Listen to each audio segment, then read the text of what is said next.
All right. This video is going to deviate from the normal commentary based video that I usually do because honestly, there's a lot of news going on right now. And I could talk about one of many articles, the LGBTQ flag, women being banned from university in Afghanistan by the Taliban. I could talk about the increasing information that's coming out about the jibby jab that we're learning from the United Kingdom or China. Or I could talk about the border crisis that's going on here currently with increased U.S. mobilization. I could talk about the John Kennedy assassination, but I already talked about that. I could talk about the $47 billion that they're talking about sending to Ukraine again. But I'm not going to talk about any of those things. I'm going to talk about how to make your world a better place. Your world. And it's very simple because the world around us is utter chaos. And there's so much that is out of our control. A person may look outside their window at the world in its current state and feel despair in their heart and wonder, how does one even navigate this world to get themselves to a better position? And the answer is very simple. You just focus on yourself. Focus on yourself as an individual. Focus on improving yourself, making yourself better. Exercise, diet, education, spirituality, meditation, whatever it is that you have to do. Therapy. Maybe you need to get a better job. Maybe you need to get better at the job that you have. Maybe you need to get a promotion. Do it. Maybe you need to get a side job. Do it. Maybe you need to start a business. Do it.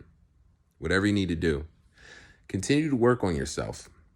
Continue to improve yourself as an individual, because what we have here, more than any political problem, more than any economic problem, more than any social problem, what we have here is a cultural problem. Because the culture of humanity, specifically in the United States of America, has fallen to the wayside. We have replaced improvement with acceptance. We have replaced fitness with affirmation. We've replaced health with perspective and ideologies. We've replaced education with programming and indoctrination. We've replaced spirituality with hedonism. And it doesn't make anything better. Focus on that last thing that I said there, that we've replaced spirituality with hedonism. Here I am telling you to focus on yourself. But am I telling you to focus on yourself in a hedonistic, satanic nature, meaning do what makes you feel good at the moment? No, that's cloy. That's not real. It's not real happiness, and that's not real improvement. That's not a real way to be. No, I think that the intelligent people on this planet know that it's a little bit more than doing what you want for immediate gratification at any given moment.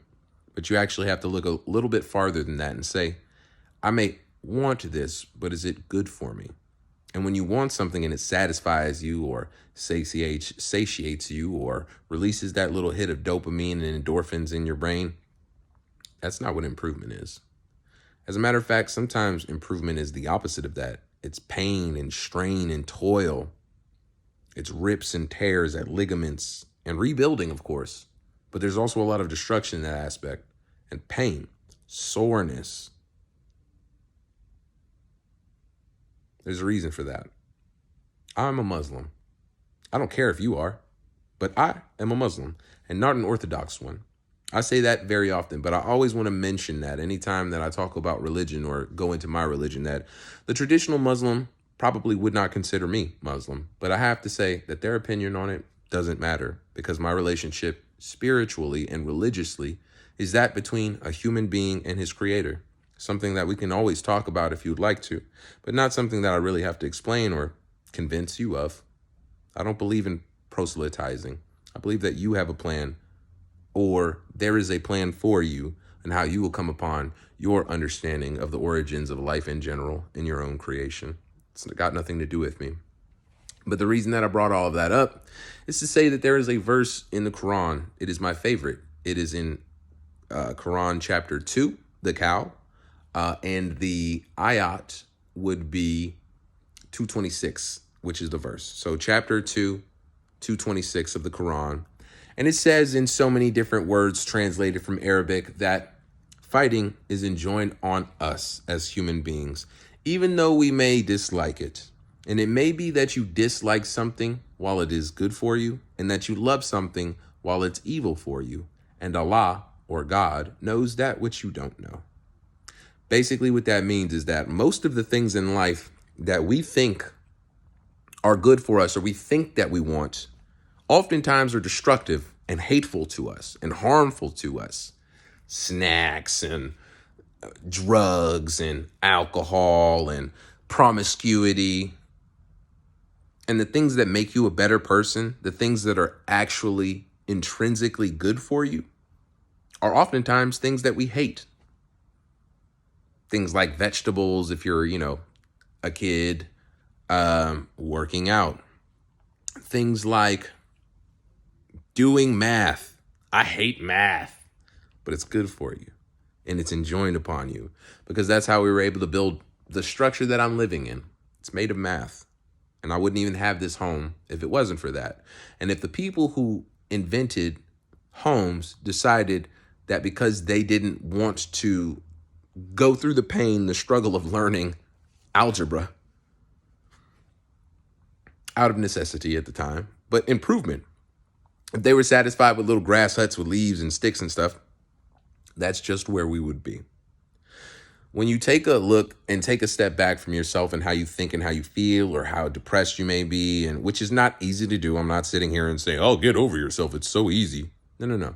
But when you take a serious step back out of your own skin and really look at the objectivity of the nature of humanity, the answers get very simple. I've already discussed my religion, but I think a very important component to why I believe this philosophy is because of Stoicism.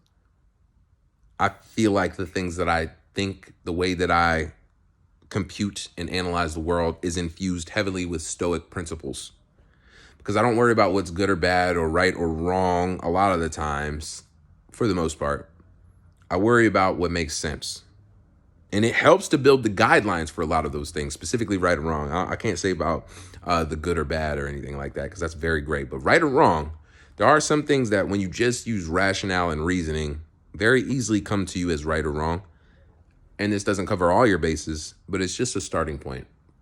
If you don't know anything about Stoicism, I would always recommend that you start with the greatest resource in the world, YouTube. No, I'm just kidding. Well, not really, though. Kidding about it being the greatest resource in the world, but at the same time, maybe it's not. Google, YouTube are pretty good resources, even though they're heavily controlled, heavily monitored, heavily censored, heavily filtered. But I wouldn't be here if I didn't think that they were a great tool to get out information. So that's the first place I would suggest that you look into Stoicism. Secondly, I would definitely recommend picking up a copy of Meditations by Marcus Aurelius, because that is a very good small read, short read, very concise points there, written journal style. So it's very easy. The book is maybe 60 pages. I read it in a week, and I'm a very slow reader, and I did not read every day. So with that being said, check into it. See if these principles stick out to you. Give or take what you will. Pick and choose. But when I say pick and choose, don't pick and choose based off of what you currently like. When you pick and choose, take things and run them through a test. Maybe if it just has to be a psychological test, meaning you imagine a hypothetical situation in which you're practicing a certain principle. Or go out in real life if it's not dangerous and actually try that. Then let it fail, and then let that tell you from deduction and reasoning of real world experience what you should continue and what you should move away from. And if you don't have the inference or the understanding in yourself, if you don't trust yourself to make those good judgment decisions on what you should and shouldn't continue to do to improve yourself as a human, reach out to somebody who does. Reach out to somebody who you trust in that regard. Somebody specific, not the internet, not social media, not Quora or Wikipedia. Somebody specific who you trust in real life. Go to church, go to a local meeting of some sort, go to AA if you have to, even if you're not a drunk. Like, just go somewhere where people are working on improving themselves and start there. All right.